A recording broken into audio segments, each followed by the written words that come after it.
We move on to our panel discussion, AI and economics, what to prepare for.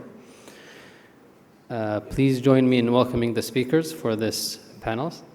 We have Odo Benz and Sandy Petland, Carmi Artijas, Professor Shafi Goldwasser, and Professor Juan Manuel Cortado.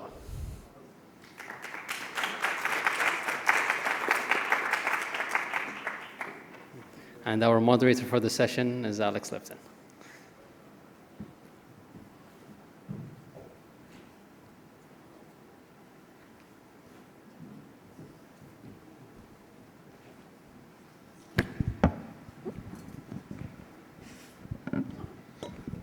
Everything is calculated ahead of time, yes.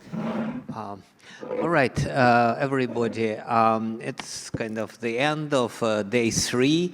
Everybody is tired after this real feast of intellectual prowess and hearing so many different things about different topics. So I don't want to be too hard on our esteemed panel. So I will skip introductions because none on the panel actually needs an introduction. We all know these are all our intellectual Kumirs, and we read a lot of what they have written, even if we have not met them in person, as I have been privileged to do. So anyway, so without much fanfare and ado, I would like to posit the first question. So Professor Hida Imbens earlier today said that according to MIT calculations, the impact of AI on productivity and economy would be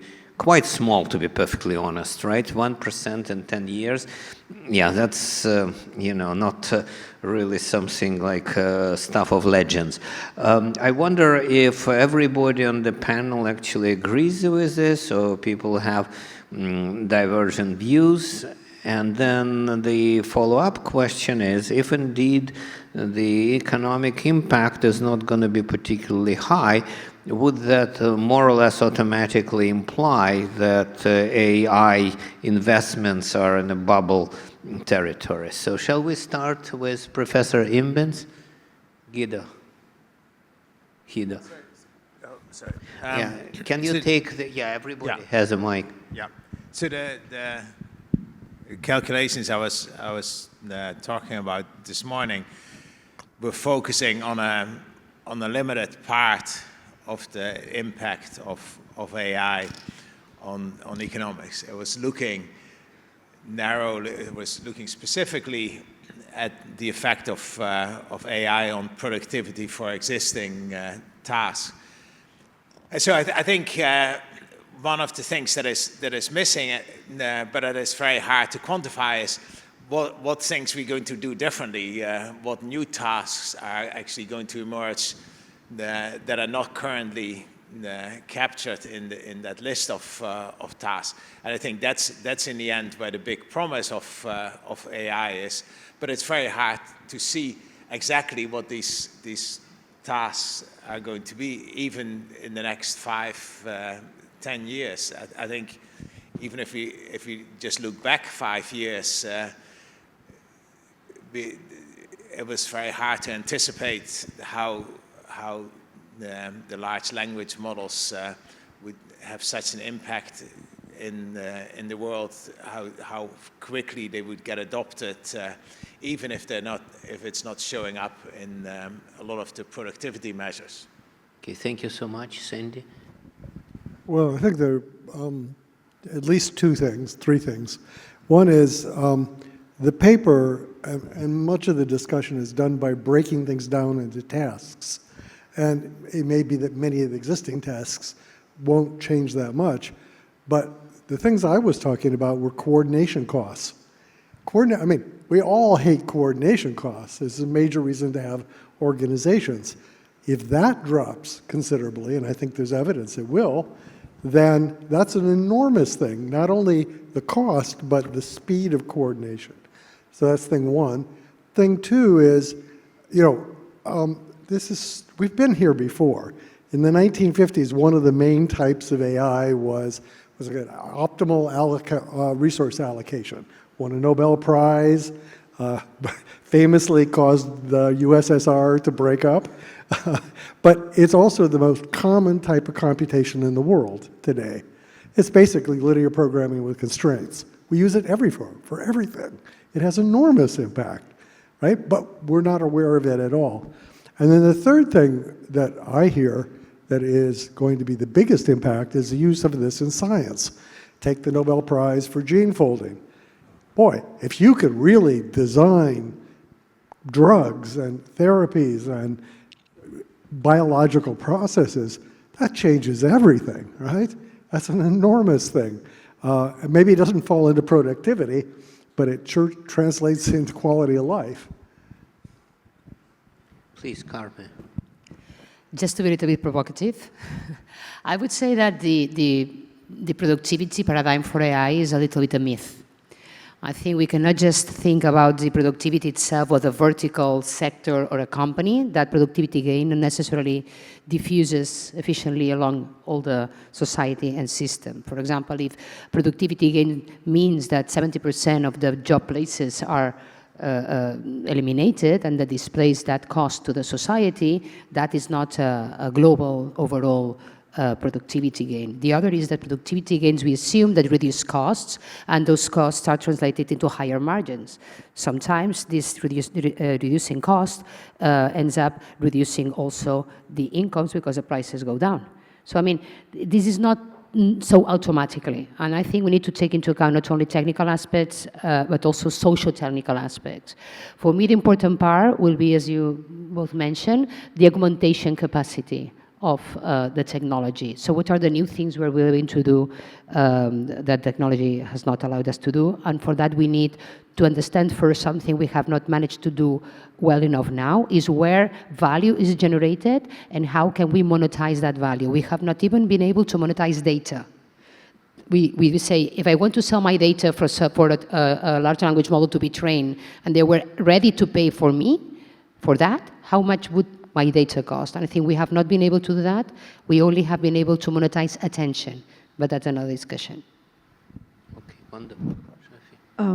Okay, so obviously life is going to change. It's already changed. I'm doing things differently than I did before using AI. But you asked about economic change and whether we should invest in AI given the economic potential. So I saw this interesting talk 6 months ago in Colombia, where it was somebody from the business, from Sloan at MIT, and he was claiming that technology hasn't really, he was comparing the internet with cars, when cars were introduced versus the internet was introduced. And he was saying cars have really given way to new roads and trains, and there's changing cities, opened lots of new infrastructure and so forth.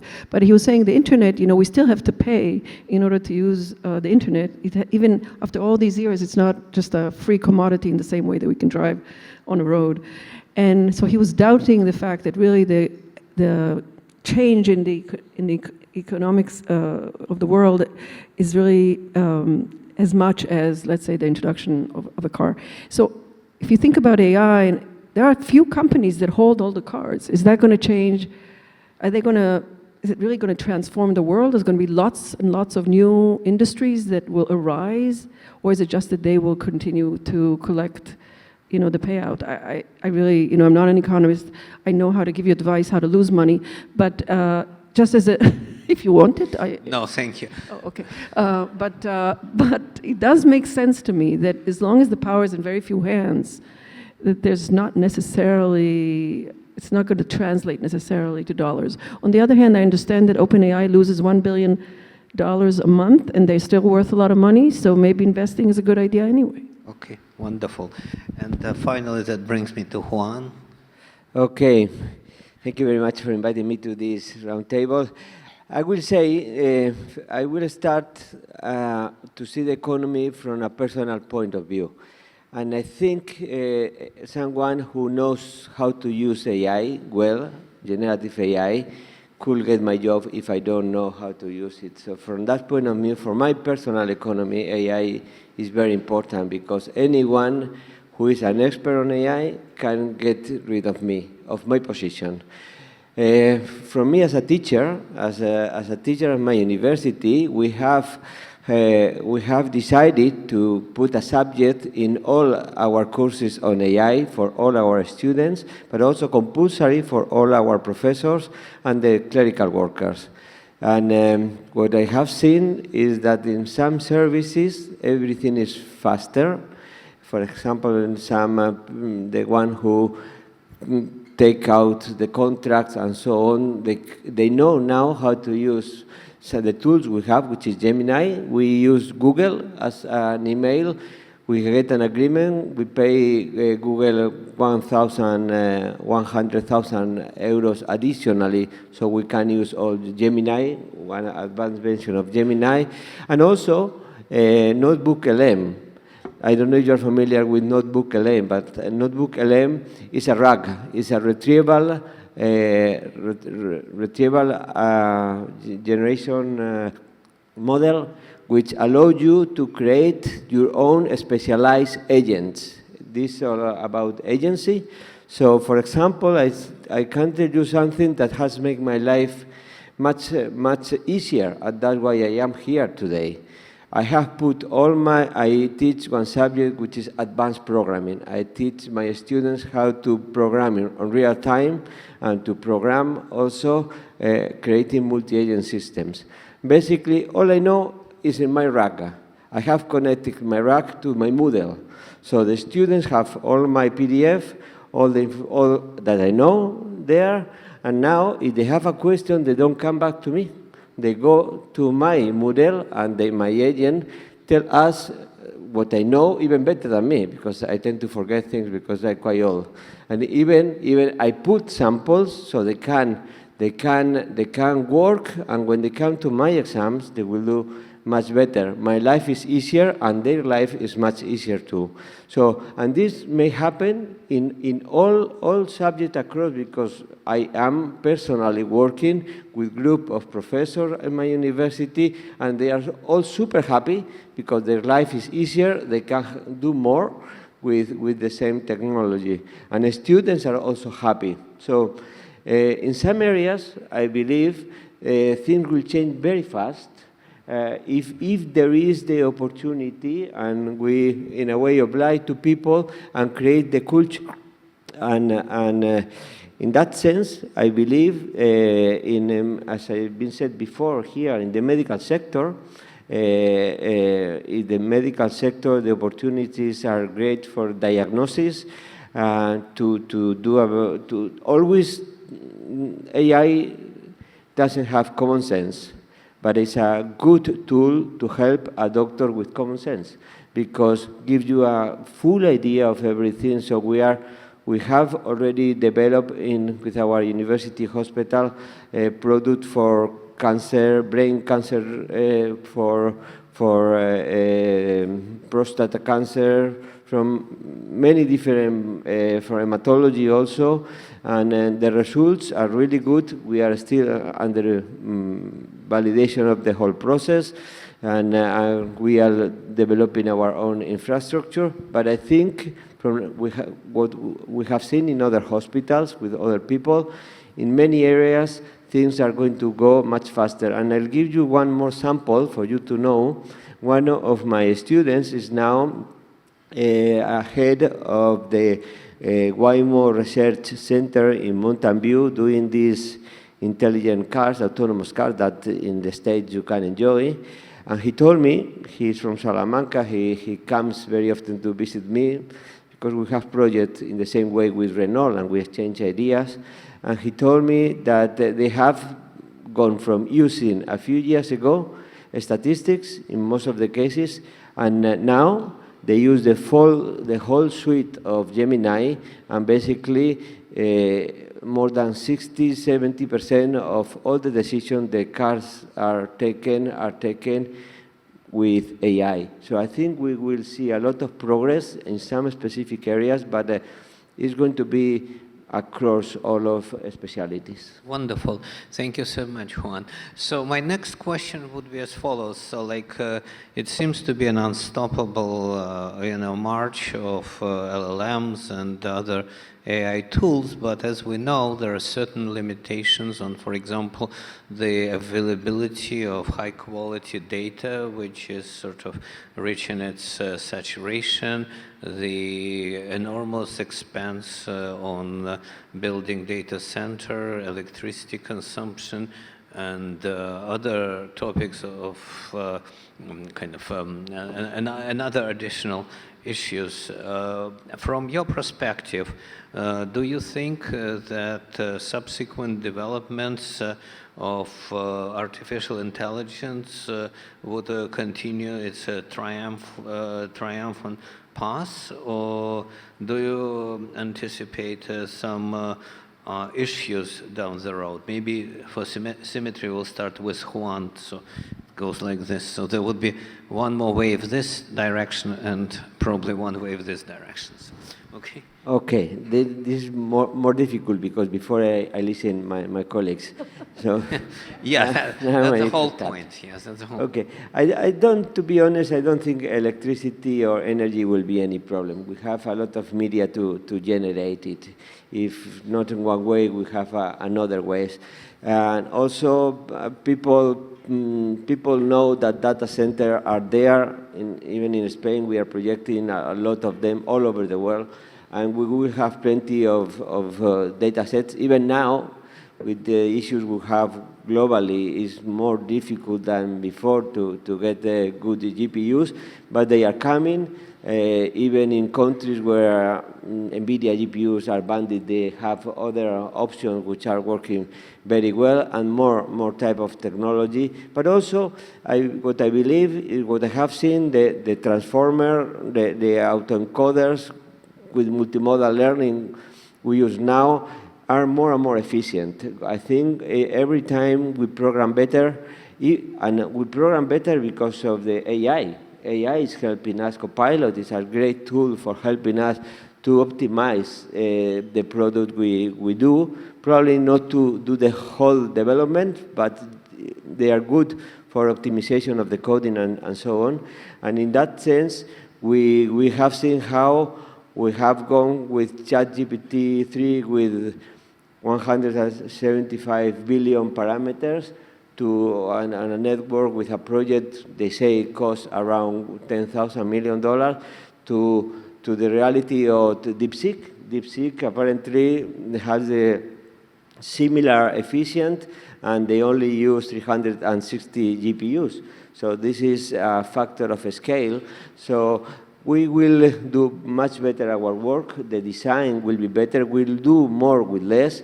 And now also we have also, to be honest, to be at the forefront of the AI nowadays. For us, for a group like me, even we are quite a large group with 300 people, but we don't have resources to buy huge machines. It's very difficult to be at the theoretical part, at the design of the product, of the big machines, but we can use what others have developed already, and with that we can, on the practical side, advance much more. So I don't see it will be an issue, and we should not be worried. And as I just mentioned before, what we should start doing is working in I believe, in quantum machine learning products, where we use the facility, the speed of the quantum computers with the flexibility and the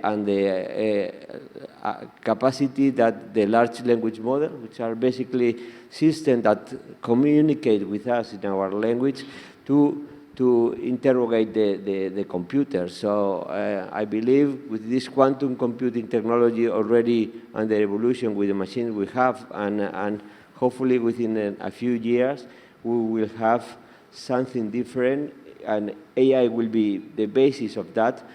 probably, but the quantum will make everything even cheaper.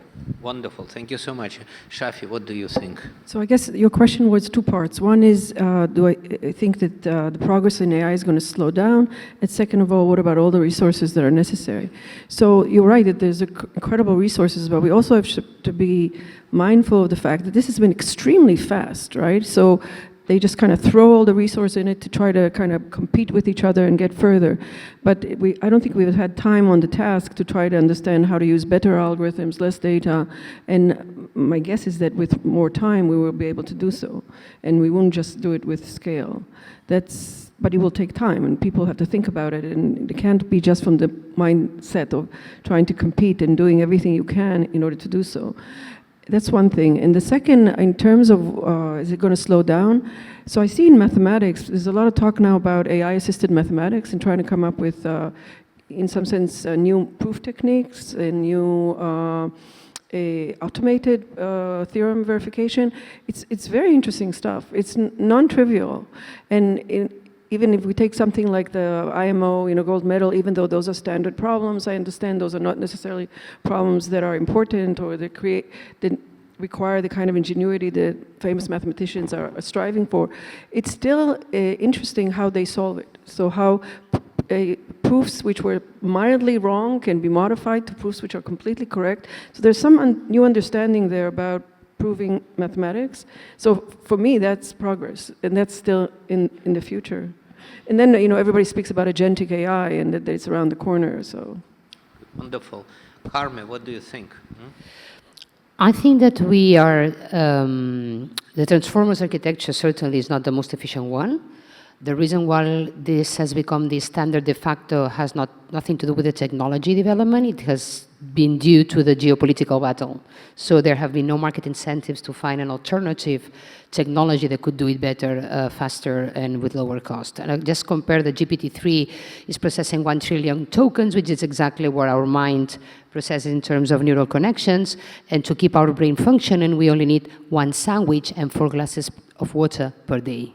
So imagine how much room for improvement there exists from the software point of view. But there have not been the incentives because of the geopolitical battle between US and China that has put a lot of money on this #1 technology to win the battle faster. And at the end of the day, what we're doing is moving private debt to public debt. So instead of private companies investing in research, what we are saying is, you government give me the energy for free, the water for free, and also you deploy public infrastructure like the grid and distribution of energy for free to me. So this is a way of externalizing costs, but that has nothing to do with the sustainability of the model by itself. Also from the investment point of view, these data centers, these huge data centers are going to be amortized at least in 5-6 years, while the level of replacement of the GPUs is every 2 years. So the economics don't work. So somebody said there is no AI bubble, there is an AI infrastructure bubble. So I really expect that new alternative architectures will appear. The fact that we don't need these huge models anymore, because the way these models can differentiate themselves now, because they all have been trained with the same data sets from the global north, let's put it this way, is either accessing to the private industrial data or having more and more muscles, more and more GPUs. I think the future, and somebody also said that, are small dedicated models that are retrained by specific data sets for domain, and that probably will not require those huge amounts of computing capability because it can be processed at the edge. Wonderful. Sandy, what do you think? Well, what you just said about data, so they've been trained on this publicly scraped data that's all from the east and west coast of the United States. But there's enormous data resources that are private still. And as things become more digitized, you're going to see more for the agents and things like that. When it comes to energy and compute and things like that, well, it's worth noticeable that for a given level of capability, the energy cost has dropped between 100 and 1,000 fold, not fold, 100 and 1,000 over the last 3 years. So for instance, at MIT, it's been really transformative that you can now run these models on your laptop. You don't have to mess with big structures and things. So you can imagine that's going to continue in various sorts of ways. And then the third thing is, I'll call it sublimation. You know, back in the 50s, 60s, you had this optimal resource allocation and things like that. It's everywhere now, but we don't call it AI because it's just part of the infrastructure. Expert systems came along. Every ERP, every accounting system, virtually everything runs with expert systems in there, but you don't call it that because it's not really sexy anymore. It's just the way you write programs. And machine learning, is there a company that does any sort of marketing or anything that doesn't use machine learning? That was AI only, 20 years ago. So I expect that we'll sublimate like that. You'll just see it everywhere. It'll be local process data. It'll run on local machines. There'll be some internet of AI that happens for bigger problems. But yeah, no, it's not. and there is this economic problem. Is the investment too large for that sublimation process to take care of it? Wonderful. And so this takes us to Hida, please. Yes, so listening to what everybody else is saying here, I very much agreed with what Shafi and Karma were saying about some of the new technologies that are still being developed, that we're still waiting for. If you look at what's powering all the AI now, many of the ideas are from the last 20, 30 years. You kind of think about the deep neural nets, the transformer models. It seems very hard to imagine that there's not more new technologies, more impactful new technologies going to be developed in the next 5, 10 years. In other words, it would seem incredibly arrogant to think that now we've just finished with all the really good ideas and we're all done. And the other amazing thing about those ideas, they didn't really require a huge amount of resources. They just required people being very creative and thinking very hard. But in principle, they could have come up from anywhere. And so if there's a lot of people thinking about these problems, we may actually be able to make a lot of more progress in the next 10 years that may lead to not requiring as much data, to not requiring as much energy for powering these models. So I think there's still a lot of interesting possibilities. Wonderful. And my last question, which I hope people will respond very quickly, say maybe 1 minute each, is what would you recommend to younger generation, people who are coming upstream kind of right now? How should they organize their life vis-a-vis artificial intelligence? Full embrace, try to stay a little away, which area to emphasize, what to de-emphasize. So, ladies, gentlemen, so the floor is yours. So, Hida, shall we start with you? So find space for critical thinking, find space for really thinking very hard. When I was a kid, I was interested in chess, and I think the one big thing I got out of that was that I learned how to spend 4 hours thinking about a narrow set of problems and just learned how to focus for long periods of time. And I think that's an incredibly useful skill for everybody now. And I think for the younger generation, we're often denying them the ability to really acquire that skill and practice that skill. And we should find ways of encouraging them to do that. Wonderful. So I think people shouldn't focus just on AI because that's going to change. You need to know data science, you need to know AI, but you need to know something else like physics, and you can combine those in interesting ways, or sociology, or any of the other sorts of things that have to do with the real world. And so I tell people you have to have at least 2 legs to stand on, and preferably 3.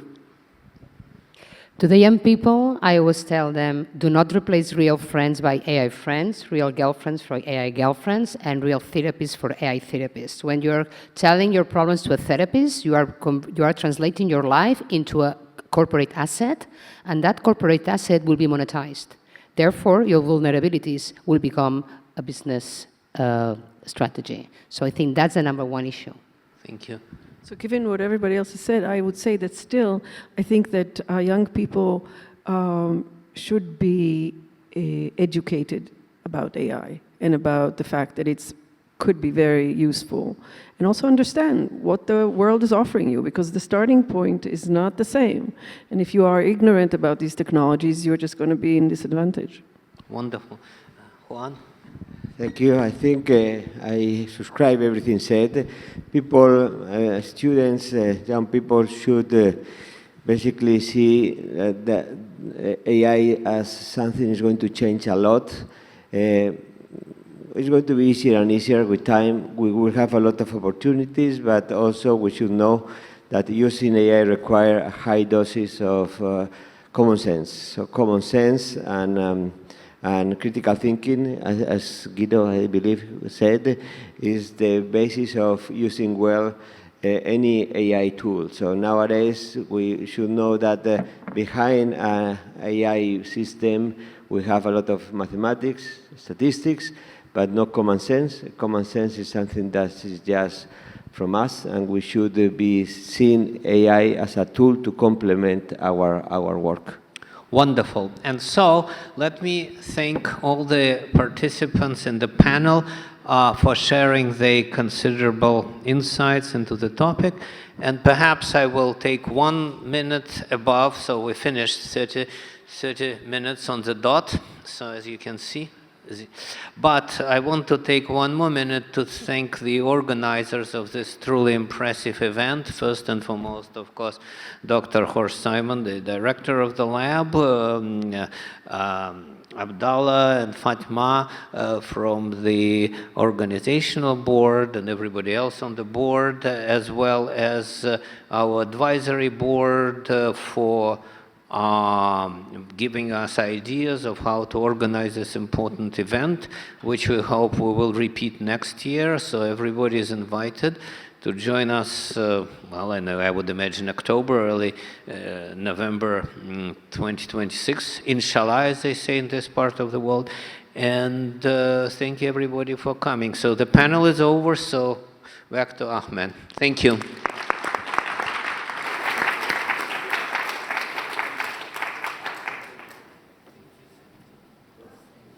Thank you very much, Alex.